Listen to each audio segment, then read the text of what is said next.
কারণে আপনাদের এই কর্মসূচি? এটার উদ্দেশ্য হচ্ছে যেটা এখন দেখা যাইতেছে যে আমরা রাস্তাঘাটে অনেক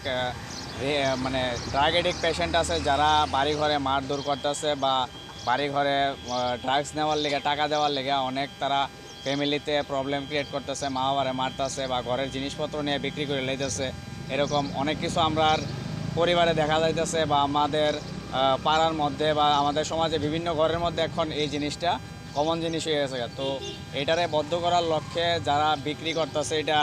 বা যারা এরকম ড্রাগস নিতে আছে তারা লিখে সমাজটা নষ্ট হয়ে যাচ্ছে। তারা বিভিন্ন ধরনের শহরের মধ্যে ক্রাইম করতেছে, বিভিন্ন ধরনের তারা স্ন্যাচিং করতেছে বা বিভিন্ন অনেক ধরনের ক্রাইম করতেছে। তো ওই জিনিসটা যাতে বন্ধ হয়ে থাকা, ওই জিনিসটার লেগে আমরা এই পদক্ষেপটা নিয়েছি স্বপ্না ফাউন্ডেশন থেকে, যাতে এটা আগামী দিনে কারোর ঘরে এখন তো যারা ঘরে আছে এখন হয়তো বা 10টা ঘরের মধ্যে 5টা ঘরের মধ্যে আছে বা 3-4টা ঘরের মধ্যে আছে, এটা যাতে নেক্সট আরও না ছড়ায় বা যারাই বিক্রি করতেছে এটা যাতে বন্ধ করে